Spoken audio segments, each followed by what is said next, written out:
정보보호 능력검증 2회차 기출 문제입니다.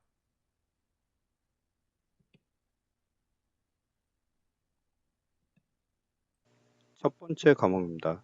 정보보호 개요. 문제 1번.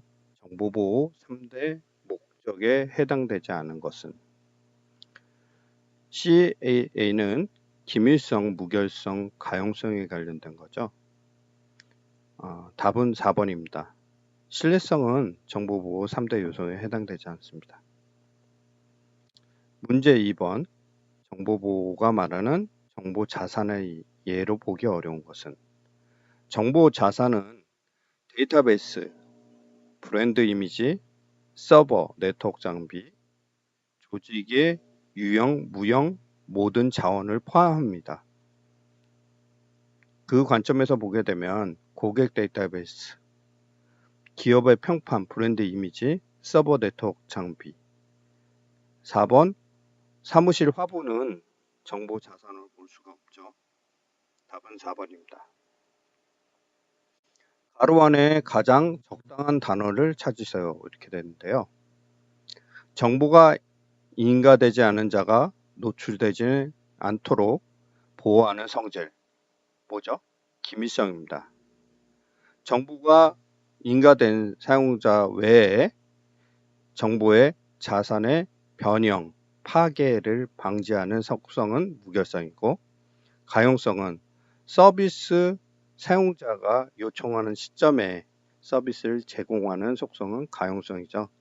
요 세 가지는 정보이기 때문에 무조건 알고 계셔야 됩니다.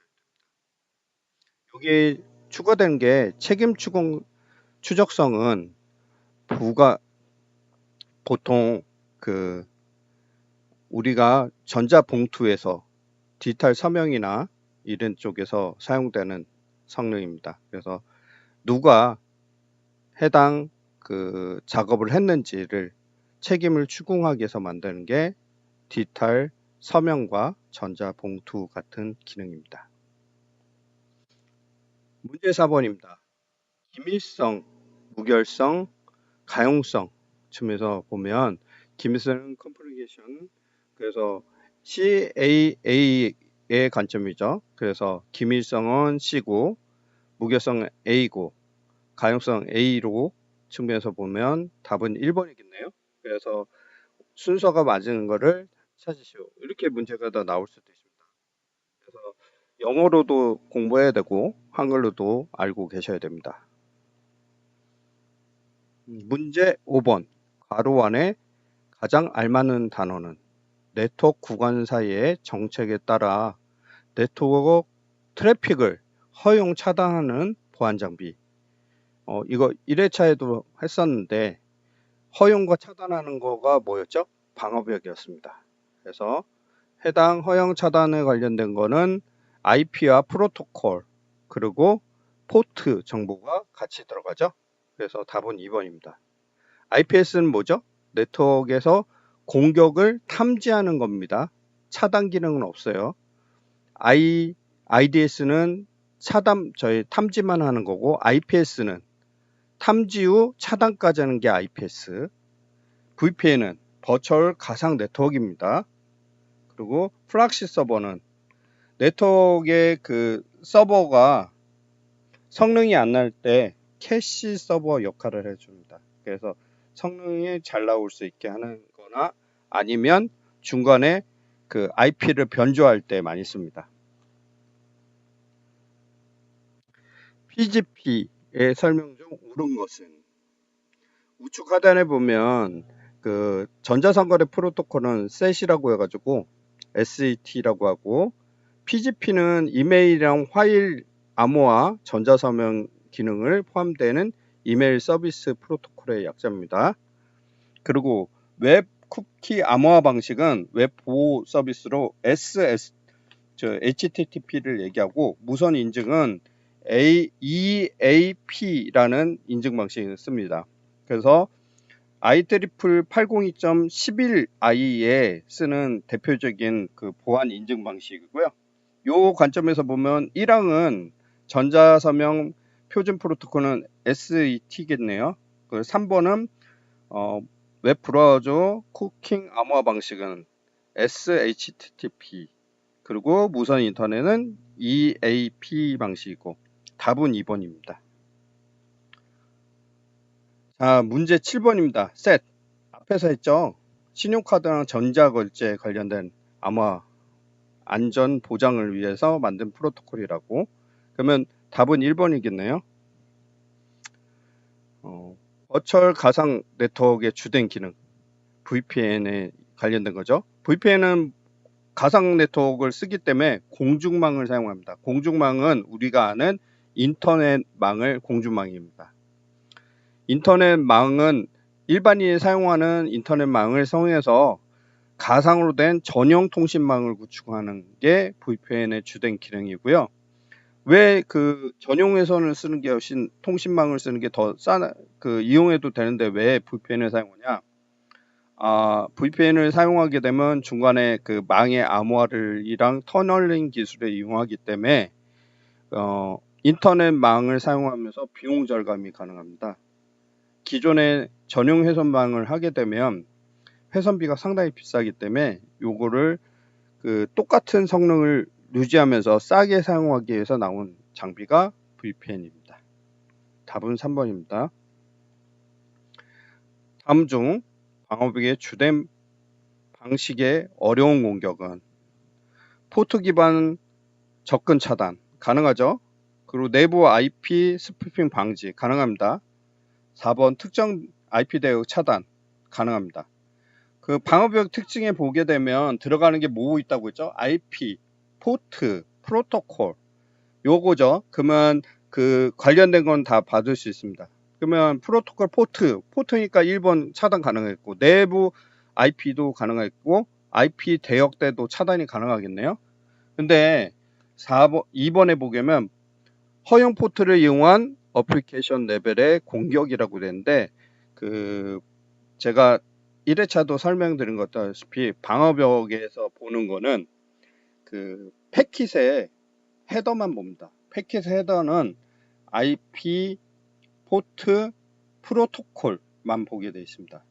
헤더가 아닌 그 내부에는 그 데이터까지 보게 돼야지만 어플리케이션 레벨 공격을 차단할 수 있거든요. 근데 방어벽은 거기까지 기능을 하지 않습니다. 그래서 답은 2번입니다. 문제 10번입니다. 웜에 대한 설명 중 옳은 것은 사용자 개입 없이 네트워크를 통해 자기 증식 그리고 전파를 할 수 있습니다. 자기 증식, 스스로 증식하는 자기 증식이 가능한 거고요. 전파가 가능합니다. 그 웜을 감염된 그 단말을 보통 뭐라고 하죠? 좀비화 됐다고 하죠. 좀비라고도 씁니다. 이 웜 가입에서 좀비화 된 그 망을 본넷이라고 하죠. 본넷. 네. 본넷을 통해서 공격하는 방식을 우리가 아는 디도스나 도스 증폭하거나 그 DR도스 같은 용도로 보통 공격이 이루어지고요. 이런 관점에서 이제 웜이 상당히 무서워서 요 관련된 문제가 많이 나오고 있습니다. 잘 준비하셔야 될 것 같습니다. 자, 1번의 특징이 뭘까요? 다른 파일에 기생하는 전파한다. 파일 방식으로 카피가 된다는 얘기예요. 이건 바이러스 원칙적인 방식이고요. 실행하기 위한 USB가 필요하다. USB를 통해서 하는 방식이네요. 그러면 USB 같은 경우는 보통 USB를 실행하는 그 오토 배치 파일이 필수입니다. 오토 배치 파일을 통해서 감염하는 방식이고요. 그리고 백신 프로그램 있잖아요. 이거 백신 프로그램은 뭐 전혀 상관없죠. 웜은 백신이 아니죠. 네. 11번 랜섬웨어. 랜섬웨어 특징은 중요 데이터를 암호화해서 인지한다가 핵심입니다. 중요 데이터를 암호화해서 인지한다. 그럼 옳지 않은 거니까 데이터 암호하고 복구하는 대가로 금전을 요구한다. 맞죠? 2번 탈출 데이터를 유출해서 이중갈취를 할 수 있다. 이중갈취 방식이 1회차도 나왔습니다. 네, 맞죠? 4번 백업 없을 경우는 피해 규모가 커질 수 있다. 맞죠? 백업이 없으면 데이터를 복구를 아예 원차적으로 못할 수도 있습니다. 그래서 4번도 맞는 얘기예요. 3번 보시면 사용자 동의하는 하나에 동작하는 합법 소프트웨어다. 합법 소프트웨어가 아니죠. 이건 불법입니다. 그래서 일단은 침투를 하고 사용자 동의받아서 침투를 하고 침투한 걸 갖고 데이터 암호하고 그 암호화된 데이터를 갖고 복구와 목적으로 금전을 요구하는 게 랜섬웨어라는 것만 정확히 알고 계시면 3번은 아니라는 걸 알 수 있습니다. 자, 문제 12번. 윈도우 기본 도구 파워쉘 WMI를 악성 공유의 기법은 뭐냐? 스페어 피싱 이거는 저거죠.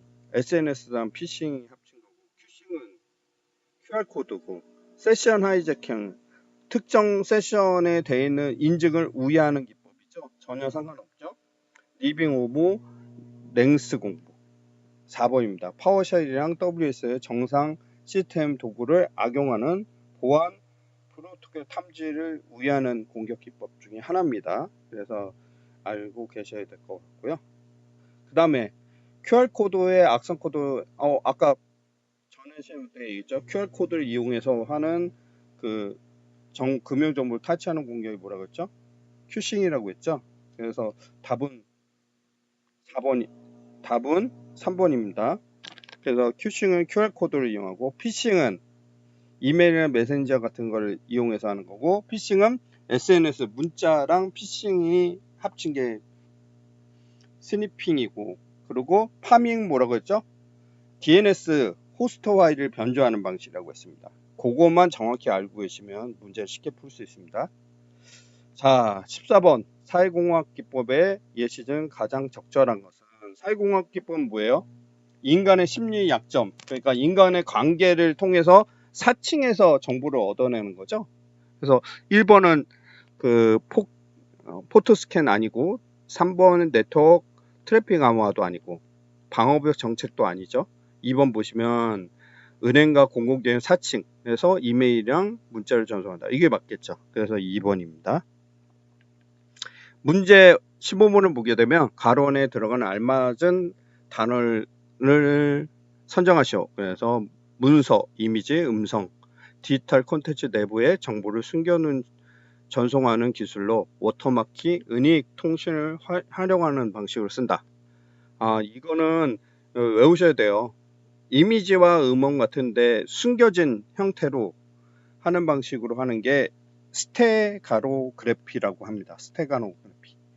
이게 보통 어디서 많이 쓰냐면, 예를 들어 가지고 우리나라 이제 간첩 지령 줄 때나 이럴 때도 쓸 수 있어요. 그래서 특정 이메일을 보냈는데 이미지가 하나 딸랑 왔어요. 근데 그 이미지 안에 스테가노그래피로 통해서 실제 주고 싶은 통신 내역이나 은닉 통신을 활용할 때도 많이 씁니다. 그래서 스테가노그래피라는 걸 알고 계시면 좋을 것 같고, 포렌식은 우리 쪽에선 디지털 포렌식이라고, 일반 포렌식은 이렇게 포렌식으로 하게 되면 범죄 증거를 찾는 걸 포렌식이라고 합니다. 그래서 족적이라든지 이런 걸 찾는 게 포렌식 쪽이라서, 지문이라든지 아니면 입술 패턴이라든지 요거는 이제 포렌식이고, 그 안에 우리가 하는 디지털 포렌식, 디지털 장비를 통한 그 흔적을 찾아내는, 예를 들어 사이트를 어디를 접속했는지, 어느 시간대에 어떤 거래를 했는지 이런 거를 로그랑 뭘 보면 알 수 있죠? 쿠키 정보 이런 걸 보면 다 알 수 있습니다. 그래서 그런 흔적을 찾아서 실제 하는 방식이 디지털 포렌식이고, 일반 포렌식은 아까처럼 실제 범죄 관련된 증거를 찾아내는 방식입니다. 해시 함수는 일방향 함수죠. 그래서 뭐 할 때 쓰는 거죠? 빠른 처리나 아니면 무결점 보장하기 위해서 쓰는 방식이죠. 그래서 그렇고, 4번은 네이드, 이거는 그 대용량 저장 장치 기술입니다. 그래서 보안이랑은 좀 상관없고 저장할 때 많이 쓰는 방식으로 보시면 될 것 같습니다. 디지털 포렌식 기본 원칙이 아닌 것은, 디지털 포렌식은 증거본 원본을 무결성을 유지해야 됩니다. 이게 제일 중요하고, 그 다음에 보관, 수집, 보관, 분석, 제출 절차가 체계적이어야 돼요. 그래서 우리가 아는 3번에 있는 인수인계 기록 관리가 필수입니다. 왜? 중간에 그 증거물에 오염이 있었느냐 없었냐, 훼손이 있었냐 없었냐를 기록으로 관리하게 돼 있어요. 그래야지 법적 증거가 하게 되기 때문에. 이 훼손이 이뤄지면 증거물의 기능성을 못합니다. 그래서 이게 제일 중요하고요. 그래서 1, 3번은 기본 원칙에 맞죠. 그리고 4번은 분석에 편리한 원본 증거를 마음대로 수정할 수 있다. 아까 무결성이 뭐예요? 무결성을 훼손하면 안 되잖아요. 원본 데이터를 수정하면 안 되겠죠. 그래서 4번이 정답입니다. 문제 17번. 가짜 동영상 음성을 생성하고 특정 인원을 사칭하거나 허위 정보를 퍼뜨린 기술. 뭐죠? 가짜 동영상 음성, 생성된 특정 인물을 사칭. 이거 보면 생성 갖고 뭘 하는 것 같은데, 보면 답을 한번 보시죠. 스니핑은 스푸핑에서 나온 거거든요. 스니핑, 스푸핑 똑같은 얘기예요. 중간에서 이렇게 가로채 가지고 정보를 알아내는 거. 그리고 3번은 큐싱, QR코드 이용하는 거니까 아니고, 랜섬웨어는 데이터를 암호해서 인지화하는 거죠. 그러니까 아니고. 딥페이크 요즘 많이 들어갔죠. 딥페이크가 뭐 하는 거예요? 가짜 뉴스나 가짜 이미지 파일을 만들어서 유포하는 거죠. 그리고 그 관련된 거를 많이 했죠. 그게 대표적인 게 뭐가 있었죠? 트럼프 관련된 그 이미지 생성하거나 뭐 예수 안수하는 장면이라든지 이런 거를 사칭해서 하는 기술. 그러면 답이 2번이겠네요. 자, 18번. 메타버스의 설명이 옳은 것. 메타버스 하면 뭐가 생각나셔야 돼요? 가상현실, 증강현실, 혼합현실 같은 그 3D 이미지를 통해서 가상 공간에서 이뤄지는 활동이나 관련된 기술이 다 망라돼야 됩니다. 그 측면에서 옳은 걸 보면 1번 텍스트 기반은 아니죠. 3D가 들어가야 되니까. 단순 웹페이지 모음 3번도 아니겠네요. 오프라인 회의실은 전혀 상관없겠네요. 그러면 답은 2번이겠네요. 3차원 가상공간에 사회 경제를 활동하는 의미 맞죠? 네, 그래서 답은 2번입니다. 문제 19번입니다. 빅데이터에 3V에 포함되지 않은 거. 3V 하면 이거 외우셔야 돼요. 볼륨, 베리어티, 벨로시티. 볼륨은 양이고 베리어티는 다양성, 벨로시티는 속도를 얘기합니다. 요거는 기본으로 알고 계셔야 되고, 그 다음에 이제 빅데이터의 최종 목표는 V 중에 가치인 value가 들어가야 됩니다. 그건 3V 말고 뭐 다른 데 5V, 7V로 나누는데 최종적으로 나누는 V는 가치인 value가 들어가는 게 최종적인 거고요. 4번의 비주얼라이제이션은 아예 그 대표 3V에는 들어갈 수가 없겠죠. 그래서 4번이 답입니다. 20번 빅데이터 3V의 형태, 출처의 데이터 관련된 3V에 보는 게 뭐였죠? 볼륨, 양이죠. 벨로시티, 속도였죠. 베리어티가 뭐였죠? 형식이나 다양성을 얘기했어요. 그래서 다양한 형식과 출처에 대한 거는 베리어티겠죠. 답은 2번입니다. 여기 볼륨이라는 얘기도 있네요. 가치 관련된.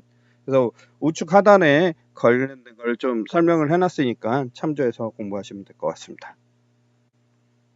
자, 2과목 정보보호 기술입니다. 문제 21번. 가상화폐의 일반적인 특성이 아닌 것은 1번 분할식이 높다. 2번 확장을 고려한다. 3번 블록체인 기술을 이용한 거래 내용을 기록합니다. 이건 뭐죠?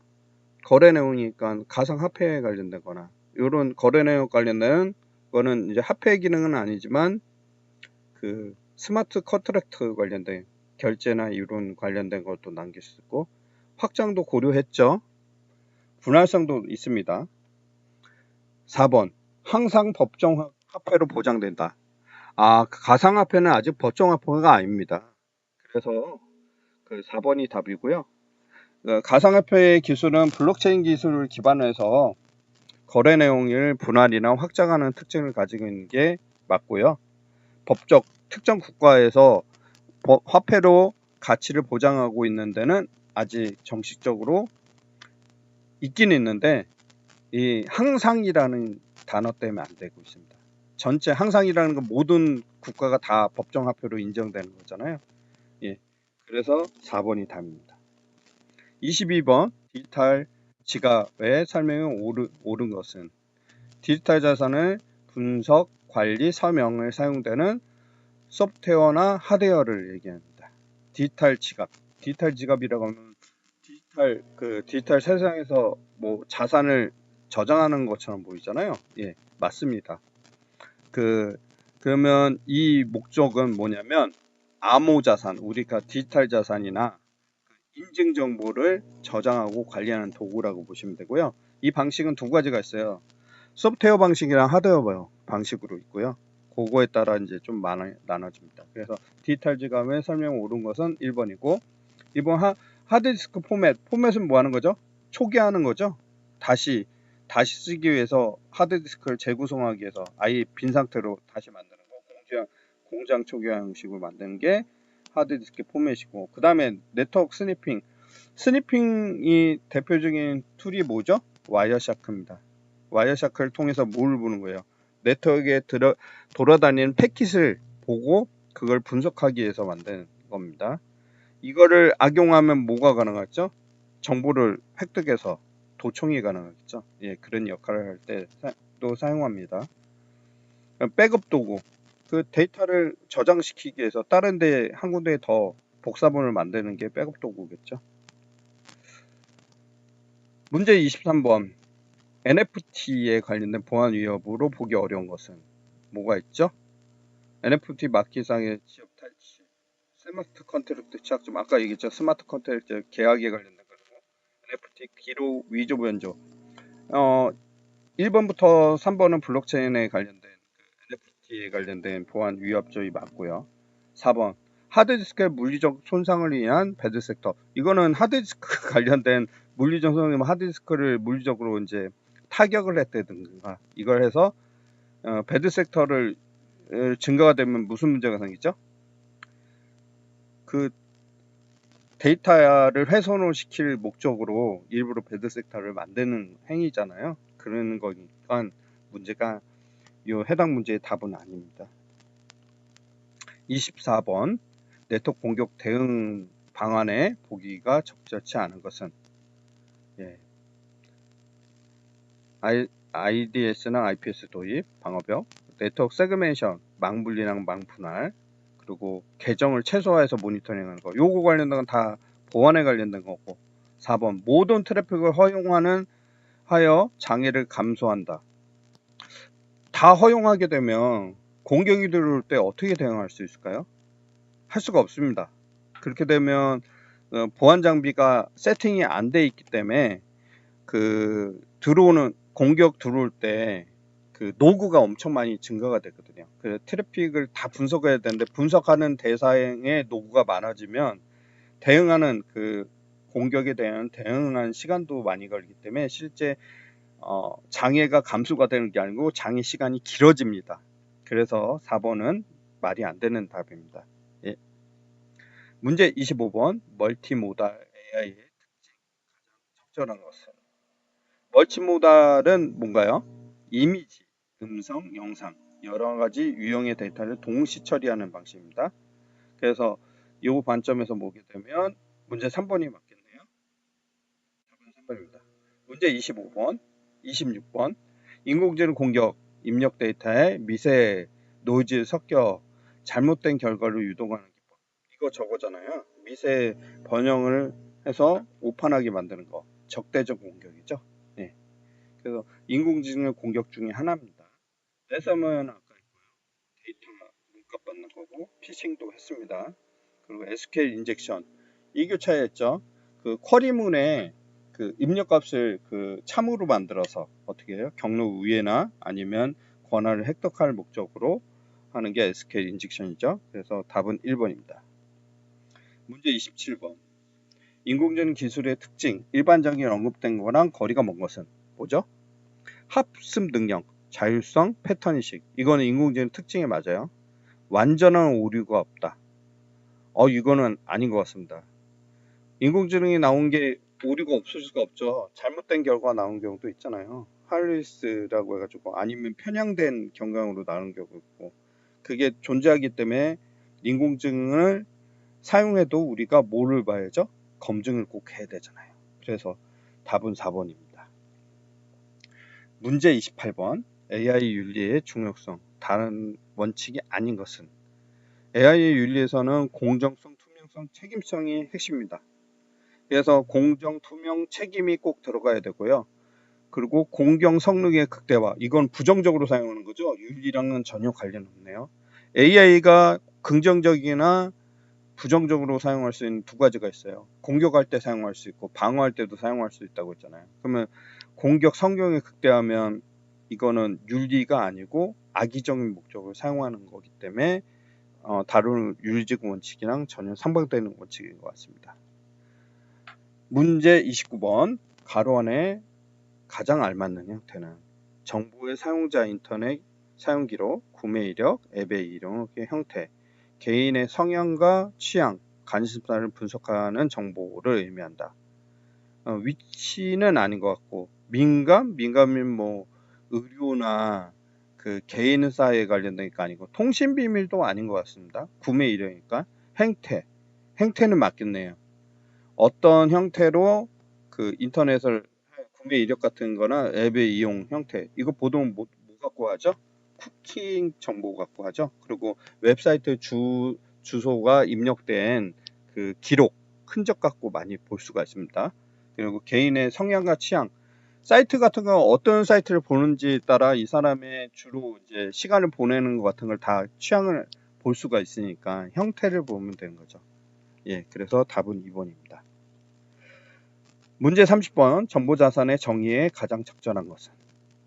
정보자산은 조직의 가치의 모든 정보의 소유를 얘기합니다. 그래서 데이터, 시스템, 네트워크, 인력, 그 대평판 브랜드 이미지까지 포괄합니다. 브랜드 이미지를 보통 살짝 놓치는 경우가 있고요. 보였을 때 보시면 가장 적절한 것은 답은 2번입니다. 그래서 예, 그렇게 되시면 될 것 같고요. 잊혀질 권리입니다. 개인정보에 잊혀질 권리면 잊혀질 권리는 망자라고 합니다. 망자에 관련된 법이라고 해가지고 온라인상에 노출된 개인의 특정 개인정보를 삭제, 파기, 검색에 비노출하는 권리를 얘기합니다. 그래서 보통 잊혀질 권리를 쓰는 경우는 연예인들이 많거나 아니면 죽은 사람일 수도 있어요. 그래서 정보를 영구적으로 공개를 못하게 만드는 방식이기 때문에 노출 빈도를 줄이기 위해서 하는 그 권리를 얘기하시고 합니다. 그래서 1번 자기의 연구 공개할 권리 아니죠. 잊혀질 권리니까 타인의 정보를 삭제하는 권리. 타인 거 아닙니다. 자기 것만 가능합니다. 그리고 노인은 마음대로 수정하는 권리가 아니에요. 삭제나 비노출을 요청할 권리입니다. 네, 그 목적으로 만들어진 권리고요. 문제 32번입니다. 가로 안에 들어간 알맞은 단어. 19세 미만의 청소년의 검색키로 게시물 삭제 요청을 할 수 있는 제도가 뭐냐? 예, 이거는 청소년 정보 지우개라는 제도입니다. 그리고 나머지 사이버 안심존, 해킹 방어 방패막, 데이터 마이닝. 데이터 마이닝은 이제 우리가 아는 정보보호 쪽이 아니고 실질적으로 빅데이터 쪽에서 특정 패턴을 추출해서 데이터를 분석하는 기술이고요. 사이버 안심존 같은 경우는 청소년 스마트폰 이용에 관련된 보호 관리 서비스고, 해킹 방어막은 해킹 예방과 보호 강화를 위한 보안 서비스 캠페인입니다. 그래서 그래서 답은 1번입니다. 위치 정보 보호와 이용 정보 법에 관련된 주요 대상은 위치랑 이용 정보니까 위치 정보 GIS나 LBS 그러니까 위치 기반 서비스에 관련된 거는 맞죠? 그러면 평면도는 전혀 상관없고 회사 매출도 상관없고 단수 통계 수치도 아닙니다. 답은 2번입니다. 개인이나 사물의 위치 정보와 서비스를 얘기합니다.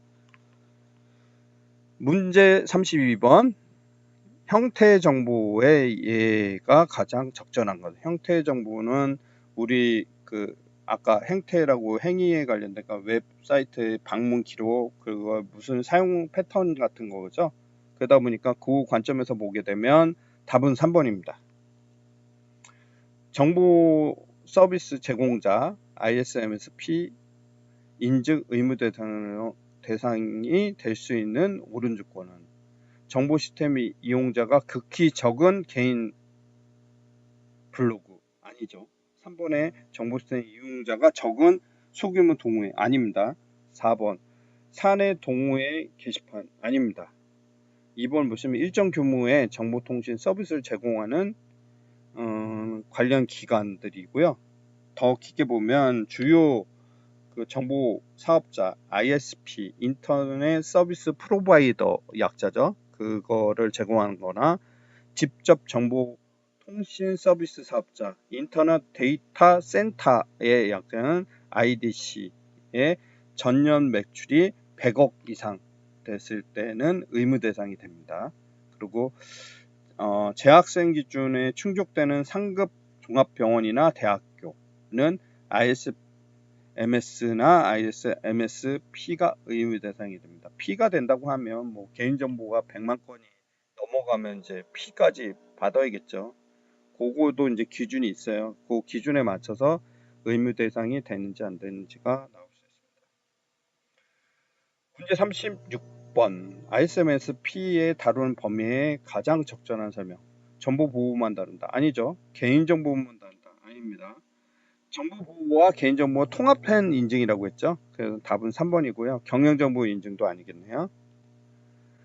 정보통신망 침해 사원 법의 위반, 벌금, 징역, 형사 대상의 행위로 보기 어려운 것은 악성 코드 유발과 타인 시스템의 마비 행위 맞겠죠.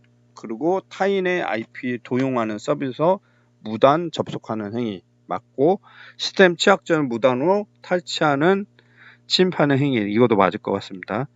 4번 자신의 계정의 비밀번호를 잃어버리는 행위 이거는 아닌 것 같죠. 개인이 비밀번호를 잃었으니까 다시 찾으면 되는 거잖아요. 그래서 4번은 아닌 것 같습니다. 문제 38번 개인정보 유출 침해 사고가 발생했더니 국민의 상담 신고를 하는 번호 이거는 키사에서 운영하는 118이라는 전화번호가 있습니다. 112는 범죄 신고고 119는 아실 거고 182는 저도 잘 모르겠네요. 뭐 하여튼 요거는 118이라고 알고 계시면 될 것 같습니다. 내부 관리 계획에서 개인정보 보호를 위한 일반적인 포함된 기술적 관리적 보호 조치에 속하지 않은 기술과 관리에 속하지 않은 것. 그러면 물리적 조치면 아니겠네요. 물리적 조치는 뭐 공간이나 뭐 출입 통제 이런 거 관련되니까 그게 이제 답이겠네요. 그러면 백신과 설치 암호화 대응 그리고 접근 통제 권한 기록 관리하는 기록 관리하면 이게 접근 통제로 보면 물리적 조치로 보게 되는데 기록 관리하면 시스템이 들어갑니다. 그래서 이게 기술적 측면을 볼 수 있고요. 암호화 적용 비밀은 중요 이것도 이제 기술적인 거고 불필요한 개인 정보의 무기한 보존 이거는 보안 내부 통제 계획이 아니죠. 무기한 보관은 할 수가 없어요. 불필요한 개인정보는 무조건 파괴해야 됩니다. 최소 보유 원칙에 의해서 개인정보의 목적과 기간과 충족이 동의가 이루어지지 않은 개인정보는 무조건 파기가 이루어져야 되는 게 원칙입니다. 그래서 4번이 정답입니다. 문제 40번 홈페이지의 개인정보 유출 사실에 공지할 때 일반적인 원칙의 적정성 개인정보 유출 사실 공지는 정보 주체가 쉽게 확인할 수 있도록 보통 홈페이지에 많이 명시해서 게시하게 되어 있습니다. 그래서 일정 기간에 누구나 확인할 수 있게 명시 게시해야 된다. 어디에다? 홈페이지 상단에다 해야 됩니다. 그래서 주기적으로 해야 될 고지가 있고요. 그래서 답은 2번입니다. 예. 세 번째 과목 정보보호 동향입니다. 문제 41번 개인정보 조직의 CISO의 역할과 가장 거리가 먼 것은? CISO는 전반위의 정보보호 정책 수립 시행, 그리고 침해사고 대응 구축, 보안 예상과 투입계획 검토, 그리고 정보보호 업무를 총괄하는 임원급의 직책을 가진 사람입니다. 그래서 정보보호 수립과 시행, 그리고 이번에 침해사고 대응 체계 구축, 보안 예산 투자 계획 수립, 이것까지 맞죠? 그리고 4번 특정 개발자 연봉만 결정. 아니죠. 아까 얘기했죠. 임원급 총괄하는 임원이라고 했으니까 4번이 아니겠네요. 문제 42번 개인정보 보호에 CPO의 역할을 옳지 않은 것은? CPO는 개인정보 보호 책임자를 얘기하고요. 보통 개인정보 실태 조사와 관리, 침해 신고 접수와 처리, 임원 대상의 개인정보 보호 교육과 개인정보 보호 업무를 총괄을 하게 되어 있습니다. 그래서 실체 조사, 신고 처리, 그리고 보호 업무 홍보 같은 거 하고, 문제 3번을 보면 모든 개인정보를 외부로 판매하는 역할, 판매하면 안 되죠. 이 사람은 개인정보 보호하는 역할을 갖기 때문에 임의대로 판매할 수 없습니다. 답은 3번입니다. 다음 중 ICBM SA를 구성하는 요소가 아닌가. ICBM은 우리가 아는 4차 산업혁명의 핵심 기술 요소입니다. I는 IoT, C는 클라우드, B는 빅데이터, M은 모바일, S는 SNS, A는 인공지능 AI를 얘기합니다. 그러면 여기에 없는 게 메인프레임은 없죠. 그래서 4번이 답입니다. 똑같으네요. ICBM의 그 MSA에서 다양한 센서와 IoT 인터넷을 연결하는 데이터를 주고받는 환경. 이거 IoT죠. 인터넷 오브 띵의 약자. 그래서 띵은 뭐 센싱을 내요. 센서에 싱한다 하고 그냥 센서가 인터넷이랑 연결한다. 그래서 사물 인터넷이라고 하고요. 그거를 연결하기 위한 다양한 센서를 인터넷에 연결해서 주고받는 건 IoT가 됩니다. 클라우드는 뭘까요? 예, 인터넷에 있는 그 시스템 자원을 임대해서 쓰는 방식이 클라우드예요. 그리고 빅데이터는 일반적인 데이터가 아니고 대용량의 데이터를 저장하거나 분석하거나 활용하는 거를 빅데이터라고 하고요. 그리고 인공지능은 아시죠? 우리가 많이 쓰고 있는 인공지능 서비스 같은 게 뭐 생성 AI라든지 뭐 많이 쓰고 GPT라든지 제미나이가 되든 이거 다 인공지능이죠. 예, 그런 걸로 보시면 될 것 같습니다. 자, 문제 45번 나열이 가장 가까이 된 거는 뭐죠? IoT, 클라우드, 빅데이터, 모바일, SNS, 인공지능. 예, 1번이겠네요. 예, 그거 꼭 알아놓으셔야 될 것 같습니다. 공개키, PKI, 공개키의 역할을 오는 공개키의 장점은 뭔가요? 키가 안복과 키가 틀리죠. 그렇기 때문에 그 비밀에 노출되지 그 누구한테 입수가 가능합니다. 근데 이거를 사용하기가 그 허가된 사람만 사용할 수 있죠. 그래서 그리고 키 교환에 사용도 하는데도 사용됩니다. 키 교환할 때는 무슨 키겠죠? 대칭키를 키 교환할 때 씁니다. 대칭키는 암호화 키랑 복구화 키가 동일하기 때문에 그 키가 노출이 되면 발이 뚫리기 때문에 그거를 키 교환 목적으로 암호화를 공개키로 암호화해서 보냅니다. 그리고 랜덤 숫자를 생성해서 한다. 제가 뭐 랜덤 숫자가 아니고 공개키 사용할 때 뭐라고 했죠? 이산대수와 타원형 곡선 방식을 쓴다고 얘기해 드렸습니다. 1회차. 그래서 랜덤 함수는 아닙니다. 그래서 문제 답은 2번입니다. 공개키 암호화의 단점이라고 보시면 공개키는 비대칭 키이기 때문에 키가 다르잖아요. 그러면 연산 속도가 엄청 오래 걸리겠죠. 그러니까 대칭 키에 비해서 연산 속도가 느려진다가 단점입니다. 그리고 키 분배가 어렵다. 아니고 키 분배가 쉽습니다. 의외로. 왜냐면 거기에서 받으면 되니까. 보안 강도 낮지 않고 되게 높고요. 키는 하나다. 이건 대칭 키 얘기죠. 네. 유닉스랑 리눅스 파일 시스템 번에 RWX, X, 하이펀 소유 권한자. 그러면 RWX가 한 구간인데 RWS, R-X가 다음, 하이펀 종류가 다른데 요 세 가지가 맨 앞에는 어디냐면 자기 자신이고 그 다음에 그룹이고 그 다음에 아더로 갑니다. RWX 맨 처음에 있던 거는 자기 자신, 이 파일 소유자가 생성했던 사람, 소유자의 권한을 얘기하는 거고, 두 번째는 그룹, 그 소유자가 속한 그룹의 권한을 얘기하는 거고, 그 다음은 아더, 누구나 모든 사람의 권한을 얘기합니다. 마이너스 저 하이펀으로 된 거는 권한이 없는 거고, 영어로 R은 need고 W는 write, X는 실행, execute의 약자입니다. 그래서 실행 권한이 있다. 그러면 RWX가 있다는 거는 읽고 쓰고 실행하는 권한이 있다는 얘기예요. 그러면 두 번째는 그룹에는 뭐가 있는 거죠? 읽고 실행 권한만 있는 거예요.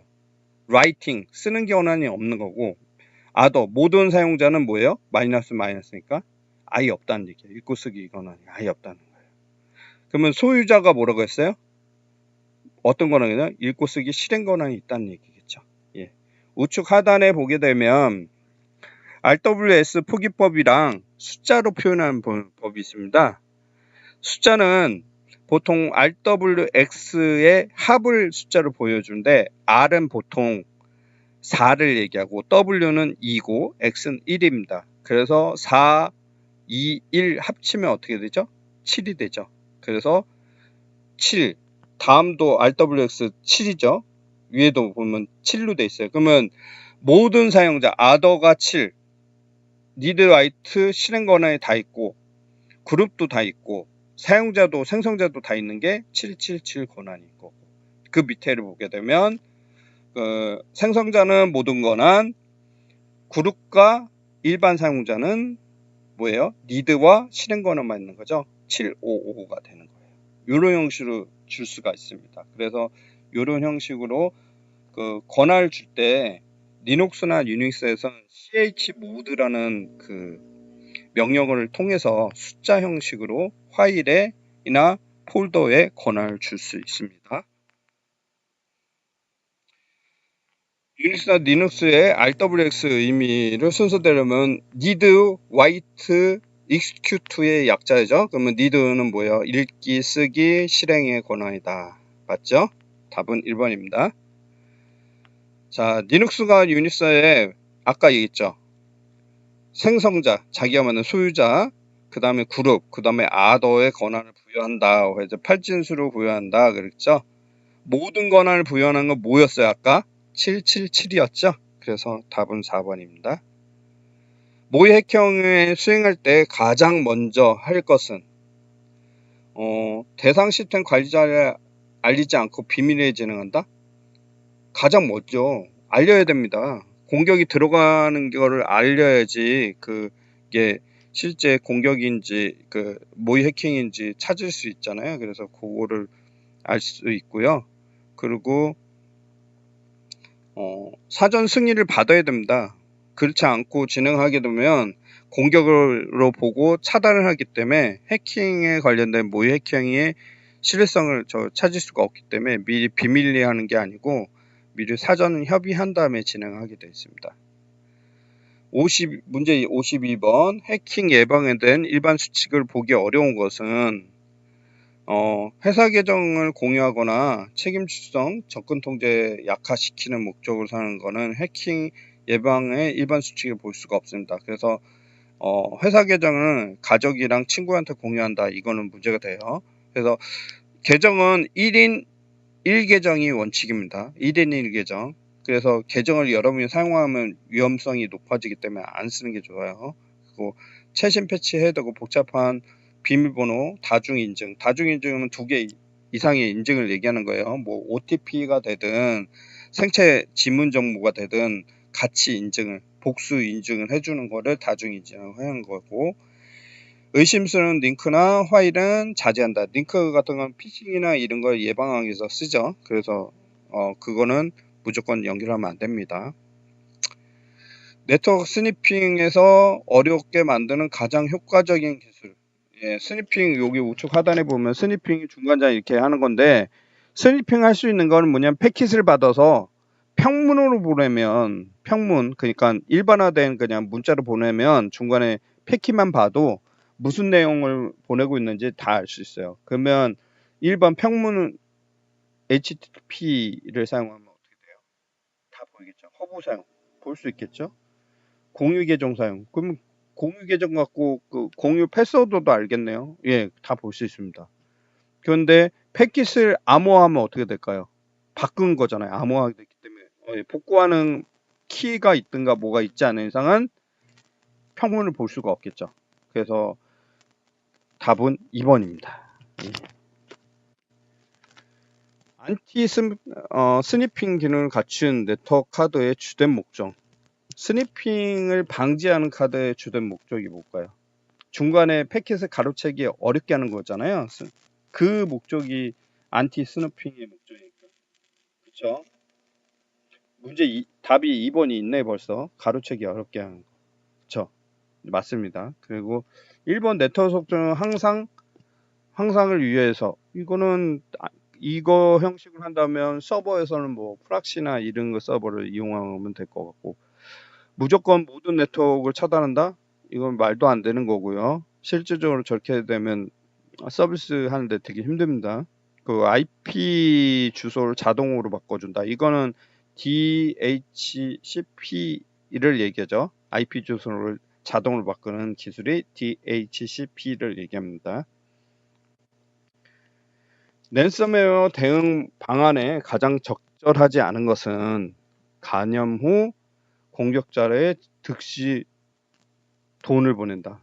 랜섬웨어를 그 감염한 다음에 즉시 돈을 지급을 하게 되면 복구가 100% 이루어지지 않을 수도 있습니다. 그런 경우도 많아서 실제 복구가 이루어지면 저기가 되면 공격원이 어딘지 먼저 그 분석을 해서 차단을 하는 게 맞고요. 그거에 맞춰서 기존에 그 백업되고 있는지, 정기 백업이나 이런 게 있었으면 복구가 가능하겠죠. 근데 없었으면 어떻게 돼요? 감염된 파일에서 복구를 해야 됩니다. 어쩔 수 없이. 복구가 잘 되면 상관이 없는데 안 되면 이것도 되게 힘들기 때문에 운영할 때 백업 정책이 필수입니다. 그 형태로 운영하시는 게 맞고요. 의심스러운 메뉴와 첨부 파일은 주의한다. 아까 랜섬에 뭐 했죠? 침투가 목적이잖아요. 침투할 때 의심스러운 메일이 먼저 오겠죠. 그 침투를 통해서 보통 들어옵니다. 첨부 파일은 주의해야 되는 게 맞고요. 운영체계 백신을 최신 업데이트 해야 된다. 이런 것도 뭐 일반적인 얘기입니다. 그렇게 가져가시면 될 것 같고요. 예, 다음은 이제 56번 네트워크 공격의 유형과 대응이 연결이 올바르지 않은 건 DR도스. DR도스는 트래픽 우회 공격, IP 차단, 대역보 확장을 통해서 뭘 하는 거죠? 가용성 공격을 하는 거예요. 서비스를 하지 못하게 분산 디도스 서비스라고 했죠. 그래서 자원을 다 고갈시켜 버리면 어떻게 돼요? 트래픽을 다 고갈시키면 대역폭을 못하겠죠. 서비스 네트워크 트래픽이 안 나오잖아요. 그게 도스와 디도스 관련된 그 DR도스나 이쪽에 관련하는 방식입니다. 포토 스캐닝, 특정 포토를 찾아내는 겁니다. 요거는 보통 탐지만 되면 되겠죠. 그냥 IDS나 IPS 설정으로 충분히 찾을 수 있고요. AIP 스푸핑 중에 AIP는 맥 주소를 변경해서 스니핑하는 방식입니다. 맥 주소, 물리적 주소, 포트나 정적 AIP를 동적인 AIP로 세팅되어 있는 것을 정적, 그러니까 스태틱 AIP 고정으로 바꿔서 설정을 하게 되면 AIP 주소를 못 바꾸겠죠. 변경해서 보내는 거니까. 그래서 3번도 맞는 얘기고, SQL 인젝션은 뭐였어요? SQL 쿼리에 연결되는 입력 값을 조정해서 참 거짓으로 바꿔서 뭘 한다는 거예요? 인증 우회나 관련된 정보를 획득하는 목적으로 하는 거잖아요. 그러니까 네트워크 트래픽 증서는 아니죠. 문제는 답은 4번입니다. 57번 PGP 이거 왜 뭐 했어요? 이메일 관련된 거였잖아요. 이메일 암호화. 디지털 서명도 들어갔을 거고. 암호하다 보니까 뭐 대치키, 비대치키, 혼합 형식으로 쓸 거고요. PGP는 무선 인터넷 전용 프로토콜이 아니었죠. 그건 뭐였어요? EAP라고 했죠. 네, 그래서 답은 2번입니다. 문제 58번. AI 기반의 보안 시스템의 장점을 보기 어려운 것은 AI 보안의 시스템의 지속적인 학습과 업데이트가 필요합니다. 공격 패턴이. 왜냐하면 지속적이지 않으면 신규 공격을 차단할 수가 없어요. 그래서 답은 4번입니다. 지속적인 학습과 모델을 업데이트가 필요가 없다는 거는 잘못된 얘기고요. 나머지는 맞는 얘기로 볼 수 있습니다. 59번 인공지능의 악용 공격 시나리오 보기가 어려운 것은 자동 피싱 네트워크, 메일 생성, 딥페이크를 이용한 음성 사칭, 적대적 공격. 주기적 백업은 인공지능 이용 공격 시나리오가 아니잖아요. 그럼 백업 주기 단축하기 위해서 한다고 하는 거는 아무래도 운영할 때 가깝게 안정화시키기 위해서 하는 기술이니까 인공지능 공격 시나리오랑 전혀 상관이 없죠. 60번 AI 윤리 관점에 바람직하지 않은 것은 데이터 편향성 인식과 최소화할 수 노력하는 거, 설명 가능한 투명성을 확보하기 위한 노력, 책임 주체 명확하게 하는 거 좋습니다. 공경 성경화 극대화 이거는 윤리에서 나왔죠. 공정성, 투명성, 책임성에 전혀 관련이 없고 AI를 악용하면 공격할 때 쓰는 방식, 방어할 때도 쓸 수 있다고 했으니 문제는 4번입니다. 4과목 치매 예방과 대응입니다. 형태 정보의 맞춤 광고에 대한 설명은 옳지 않은 것은 형태 정보의 맞춤 광고는 개인 프라이버시 이슈와 밀접한 규제 대상이 될 수 있습니다. 광고 같은 경우는. 그래서 어떤 규제 대상도 아니다고 하는 거는 4번은 틀린 얘기고요. 그래서 광고 관련된 거는 되게 민감해서 관련된 걸 잘 관리를 해야 되고 법적 조항도 상당히 많습니다. 문제 62번 제로 트러스트의 기본 개념. 내부 사용자를 모두 신뢰할 수 있다. 한 명은 인정하고 영원히 신뢰한다. 4번 외부 사용자는 모두 차지한다. 3번은 기본적으로 아무나 신뢰하지 않고 매 접속 행위마다 검증한다. 아니죠. 신뢰는 결코 신뢰하지 말고 매번 검증하라 라는 형태입니다. 매번 검증하라는 형태가 제로 트러스트의 원칙이기 때문에 이 관점에서 보시게 되면 3번이 답입니다. 1교시 문제에서 KPI랑 KIRA랑 이유에서 설명했어요. KPI는 개인의 성능 성과지표고 KI는 위험 관련 성과지표라는 거죠. 성과는 개인정보 같은 경우는 개인의 관련된 성과를 보는 거고 리스크에 관련된 것도 보안 측면에서 규제를 같이 하기 때문에 요거 관리해야 되는 이유가 성과와 위험의 균형을 관리하기 위해서 같이 쓴다고 했습니다. 그래서 답은 2번입니다. 정보보호 성숙도가 낮은 조직의 특징에 오른 것은 성숙도가 낮으면 보통 정기점검이나 이런 거 안 하고 문서의 정비가 잘 안 했고 보안 KPI나 KR의 의사결정이 이루어지지가 않겠죠. 1번 보시게 되면 보안 활동의 단발성이나 사후 대응 위주로 하면 안 되겠죠. 지속관리계에서 보안 그 운영은 어떻게 해야 된다고 했죠? PDCA가 이루어져야 된다고 했어요. PDCA는 사이클링으로 계속 반복이 이루어져야 되는데 저기 같은 단발적이니까 반복이 안 이루어지니까 틀린 거 얘기겠죠. 1번이 답입니다. 치매 사고의 단순 장애를 구분하는 기준에 적정한 것은 예, 단순 장애인지 치매 사고인지 구분하는 거는 우리가 보호한 목표에는 CIA가 뭐예요? 무결성, 기밀성, 가용성 측면에서 치매를 분석해 보면 명확하게 알 수 있습니다. 이게 보안 사고냐 아니냐, 그리고 장애를 구분하는 기준의 적정성과 위험성에 대해서도 명확히 알 수 있어요. 그래서 보안의 목표라고 되어 있는 거고요. 이 측면에서 보게 되면 답은 3번입니다. 66번 방어 심층 계획. 방어를 심층 계획한다는 걸 뭐냐면 중첩 방어를 한다는 거예요. 중첩 방어. 보안 장비가 되게 많아졌죠. 옛날에는 뭐 방어벽만 있었어요. 초창기에는 거의. 디도스 장비도 없었고요. 그리고 IPS나 IDS 장비도 거의 없다시피 했었습니다. 근데 요즘에 IDS, IPS, 디도스, 그리고 방어벽, 그리고 또 웹방어벽도 있죠.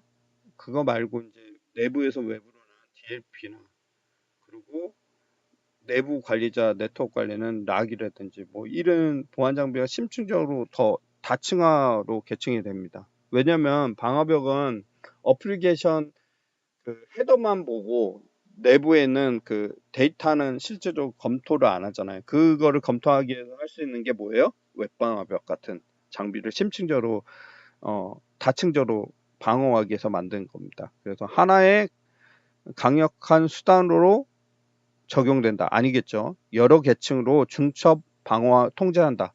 2번이 맞겠네요. 외부망을 보호하기 위해서다. 외부망 말고도 내부망도 있을 수 있다. 내부 사용자만 차단한다. 이것도 틀린 얘기겠네요. 그러면 답은 2번이 됩니다. 67번 포렌식 수사 과정에 포함되지 않은 것은 이건 디지털 포렌식이라고 보시면 되고요. 똑같아요. 포렌식이랑 증거 수집, 보관, 분석, 그리고 중간에 발송은 하는 게 아닙니다. 왜냐하면 증거가 채택이 돼야지만 중간에 훼손이 없다고 생각했을 때만 하는 거고 수사 과정에 포함될 수가 없습니다. 발송이라는 용어가 없어요. 왜냐하면 제출을 하는 거예요. 분석한 걸 제출하는 겁니다. 최종적으로 어디에? 법정에 법적 증거물로 활용되기 위해서 하는 게 포렌식이기 때문에 그래서 4번이 틀린 답입니다. 68번 스테레오그래피에 비교된 워터마킹의 특징 중 틀린 것은 워터마킹은 뭐예요? 소유자 정보가 삽입됩니다. 소유자 정보. 그러니까 예를 들어 그 출력물에 워터마킹이 있다 그러면 출력을 누가 했는지 4번이랑 이름을 같이 포함해서 이 그 소유자가 사용하는데 악의적인 목적으로 재사용을 못하게 만들기 위해서 하는 때 씁니다. 워터마킹. 답은 2번입니다. 위치와 형태, 개인정보 종합적으로 하는 서비스는 뭐냐? 위치, 형태, 개인정보를 종합. 위치 정보 서비스가 LBS죠. LBS를 결합해서 하는 무슨 뭐 개인에 관련된 서비스를 제공해야 되죠. 개인에 관련된 건 맞춤형이겠죠. 형태면 어디 위치엔 형태나 무슨 활동할 때 써줘야 되는 거니까 메모장은 전혀 상관없겠고 단순 편집기도 상관없고 계산기 앱도 전혀 상관없죠. 그럼 뭐예요? 위치 기반의 맞춤형 광고 서비스가 맞겠네요. 답은 2번입니다. 문제 70번 정보보호와 정보 거버넌스의 핵심 요소가 아닌 거는 정보 거버넌스는 뭐 경영진 지침 책임 정책의 역할 성과 위주의 관리라고 했으니까 그게 맞는데 사내동용 운영 계획은 아니겠죠. 그래서 70번의 답은 4번입니다. 문제 71번 정보부의 IT 부서의 문제가 아니고 전사 책임이다. 전사 임원의 역할과 맞는 보안 책임의 지시 그리고 경영 업무의 통합에 대한 거다. 그래서 답이 2번입니다. 이거 앞에서 했던 문제랑 똑같죠? 기사에서 하는 운영 그 대표 전화 118이죠. 예, 118을 알고 계셔야 됩니다. 네, 요거도 앞에서 살짝 했었습니다. PGP는 뭐예요? 이메일 관련된 디지털 서명, 그래서 이메일 보안에 관련된 암호화이고, 셋은 전자카드, 신용카드 결제 시스템망의 프로토콜 보안표고, 저기는 VPN은 뭐예요? 가상 공중망에서는 가상 사설망이고요. 방어벽은 뭐예요? IP나 트래픽이나 이런 거를 차단과 허용을 하기 위해서 만든 거죠. 그러면 데이터베이스 인덱스 최적화 수행 장비는 아니죠. 4번이 틀린 답이겠네요. 예. 문제 74번. ICBM SA. ICBM은 IoT 클라우드 빅데이터. M은 뭐예요? 모바일. SNS 인공지능이네요. 요거를 활용해서 다 종합적으로 할 수 있는 게 뭐예요? 스마트 교통 시스템. 최적화겠네. 1번이겠네요. 예. 멀티모달과 딥페이크를 결합한 것의 보안 위험. 멀티모달은 영상이나 음향에 관련된 거고, 딥페이크는 이거를 생성형 AI를 통해서 절묘하게 모르죠? 위조하는 거죠. 사칭하거나. 예. 그런 거니까 뭐예요? 답이 2번이 되겠네요. 모획형과 취약점 진단에 대한 활용의 가장 적절한 방식. 뭐가 있을까요? 맨 처음에 발견하는 취약점을 무시한다. 진단 결과의 여론을 먼저 공개한다. 공격 도구의 외부에 판매를 한다. 모의핵형의 취약 진단에 대한 약점과 위험령을 분석해서 우선순위 체크하고 그에 맞춰서 소스 이행과 패치를 해서 해당 그 취약점을 방어하기 위해서 조치를 개선하는 게 목적입니다. 그래서 우선순위를 정해 순차적으로 보완 개선하는데 재검증하는데 목적을 한다. 그래서 답은 3번입니다. 77번 정보보호망의 위협의 예시에 가장 적절한 것은 동의 없는 스팸 광고의 대항 전송. 제가 아까 광고 정보는 임의대로 할 수가 없다고 했죠. 법적 행위가 되게 많습니다. 명백한 그 위반 행위, 대량으로 보낼 수 있는 거는 한계가 있고요. 보낼 때는 상단에 광고라고 문구가 꼭 들어가야 됩니다. 광고라는 거 봐야 되고, 그거에 관련된 문구가 그 허가된 사람, 나한테 동의를 해준 사람, 광고를 보낼 수 있게 회원가입할 때 동의한 사람만 보낼 수 있습니다. 동의가 없을 때 스팸 광고를 보내면 이거는 위법이 됩니다. 그래서 답은 2번입니다. 78번. AI를 활용한 보안 방어 사례에 적절한 거. 침입 탐지 로봇의 러닝모션을 분석해서 2, 3 탐지를 한다. 맞죠? 생성 AI를 해서 악성 코드를 생성한다. 이거는 악의적 목적이죠. 그래서 이거는 방어 목적이 아니죠. 공격 목적이고. 파일 암호화를 사용해서 랜섬웨어를 제작하고 공격 시에는 자동으로 지원한다. 이것도 랜섬웨어 공격 목적이네요. 인증과 암호화 체계를 우회하기 위해서 이것도 공격 목적으로 사용하는 거네요. 그래서 답은 1번입니다. 문제 79번 정보보호 교육의 필요성에 대한 설명이 옳지 않은 것은 내부 실수, 부주의에 의한 사고를 줄일 수 있다. 물론 교육이 안 돼 있으면 해당 사고가 많이 일어나겠죠. 그리고 보안 정책의 실효성을 높일 수 있다. 우리가 보안 정책을 하더라도 내부 직원의 교육이 안 돼 있으면 사소한 주의나 대량 유출을 발생할 수 있기 때문에 지속적인 교육은 필수입니다. 그리고 의무상으로 ISMS나 ISMSP를 하게 되면 그 교육 계획을 수립하고 해마다 그 직원이나 임원별로 교육하는 거를 다 정하게 돼 있고요. 그리고 보호 정책과 보안 수칙의 준수의 필요를 이해하도록 하여 전반적인 보안 인식을 강화하는 데도 목적을 갖고 있습니다. 4번은 기술적 보안 장비가 있으니 교육을 필요하다. 보안 장비가 있어도 실질적으로 그 보안 사고는 사람한테 많이 일어나지 보안 장비 때문에 일어나지는 않습니다. 대표적인 게 스니핑 같은 경우나 피싱 같은 거는 특정 URL이나 다운받는 프로그램, 그리고 랜섬웨어도 이메일 들어오는 거 같은 것도 주기적으로 교육을 시켜서 그 인식을 줘야지만 사고를 예방할 수 있기 때문에 정기 교육은 필수입니다. 문제 80번 BYD 이거 뭐라고 했죠? 자기 모바일이나 스마트 기기를 회사에서 사용하는 목적으로 하는 방식이라고 했어요. 그러면 기기의 분리적 원격 잠금화 삭제, 개인과 분리는 해야 되고 보안 정책, 암호화 정책도 정밀하게 해야지만 기업의 그 정보가 외부로 노출이 안 되겠죠. 모든 규정을 없애고 자유롭게 사용할 수 있는 허용, 이거 아닙니다. BYOD는 개인의 그 휴대폰을 업무 목적으로 같이 사용할 수 있기 때문에 업무에 관련된 비밀이 외부로 노출될 수가 있습니다. 이 사고를 예방해서 BYOD와 같이 정책에 맞게 같이 쓰는 게 MDA나 MDD라고 했어요. 그 MDM이라고 했어요. 디바이스 매니먼트나 디바이스 어플리케이션을 통해서 관리를 한다고 했잖아요. 그 프로그램이 필수입니다. 그렇지 않으면 관리가 안 되기 때문에. 예.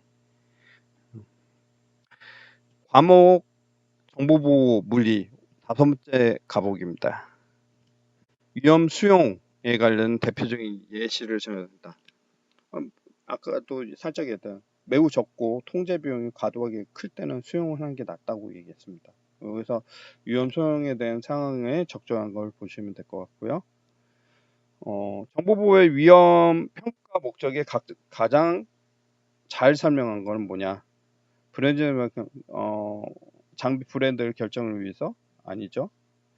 식별된 위험을 평가하고 우선순위 정하기 위해서 한다고 했어요. 그럼 회식장에서 인테리어 정 네, 답은 2번이겠네요. 그래서 그 자산을 식별하고 거기에서 위험성이랑 취약점을 산출하고 그에 맞서 그 위험성을 정량과 정석적으로 분석한 다음에 그걸 산정을 합니다.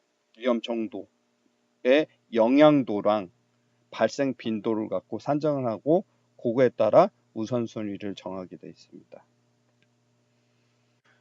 다음 중 스팸과 피싱과 큐싱에 대한 설명 중 옳지 않은 거는 스팸은 특정 다수에게 발생되는 그 광고물을 얘기하고 피싱은 가짜 사이트를 통해서 정보를 탈취하는 거, 큐싱은 QR코드 얘기했고 피싱은 반드시 종이우편을 한다. 피싱은 그렇게 되는 게 아니죠. 사이트랑 그 사이트의 탈취 목적이니까 URL을 통해서 하는 거고 종이 방식은 아니죠. 예. 답은 4번입니다. 84번 정보부와 개인정보 관리 관계에 대해서 가장 적절한 것은 정보부는 큰 개념이고 개인정보는 고기의 하위 개념이라고 했습니다. 그 관점에서 보시는 게 맞고 답은 2번입니다. 제로 제로 그 스테이트의 정보 통제 방식이 뭐냐 할 때는 위치 기반의 접근 통제랑 그 제로 트러스트 환경에서 접근 통제 방식은 내부에는 사용자잖아요. 그거를 통제하는 기술이니까 매체 시 다중 인증과 세션 기반의 접근 통제가 이루어진다. 다중 인증을 하게 되면 멀티팩터 인증이기 때문에 인증의 이제 강도가 세지고 그리고 세션을 중간에 세션 하이제킹이나 세션 우회 공격이 들어온 걸 위해서 주기적으로 권한을 검증하는 형식이 이루어져야지만이 그 제로 트러스트 환경의 접근 통제 방식으로 합당합니다. 그래서 그에 맞는다는 얘기는 3번이 맞겠죠. 그거에 맞춰서 보시면 될 것 같고요. 86번 모바일 메신저 SNS를 이용한 사회공학적에 속하지 않는 것은 지인의 사칭하는 송금 요청, 악성 URL을 포함한 메시지 전송, 허위 이메일 당첨 메시지와 신용정보 요구, 이거는 다 사회공학적 기법이죠. 4번 정기적인 보안 패치 공지 메시지, 이거는 보안 활동이지 사회공학적 방식이 아닙니다. 4번이 문제고요.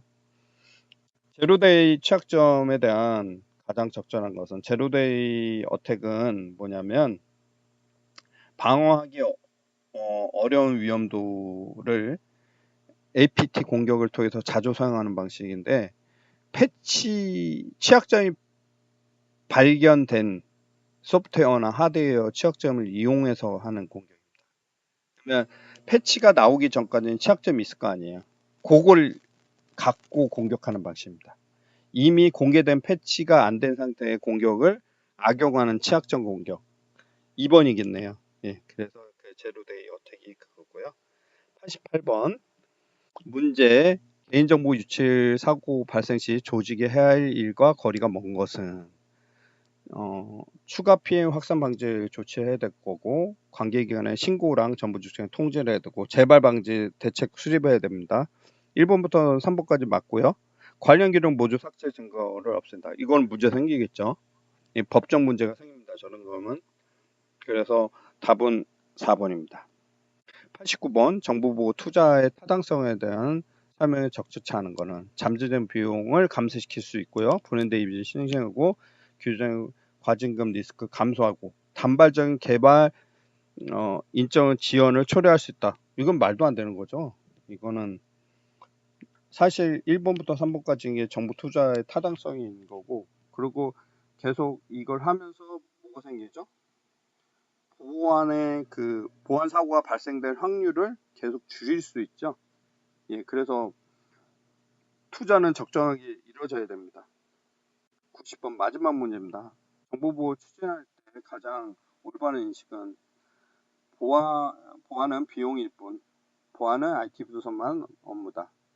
아닙니다. 보안은 목표를 달성에 신뢰할 수 있고 자원을 필수한다. 그리고 통합적 체계라고 보시면 됩니다. 경험 목표랑 간주해서 같이 이루어질 수 있는 체계라고 보셔야 되고 답은 3번이고요. 4번은 보안은 규제는 어쩔 수 없이 하는 거다. 규제는 법적으로 하니까 그냥 무조건 따라야 된다는 측면으로 하시면 안 됩니다. 이런 형식으로 하면 보안 사고 날 확률이 되게 크고요. 자발적으로 보안 조직에 맞춰서 전번은 견학 목표에 맞게 브랜드의 신뢰성, 안정성을 확보하기 위해서 자발적으로 하는 게 보안 사고를 예방할 수 있는 방법입니다. 예, 여기까지가 2회차 그 강의를 마치겠습니다. 예.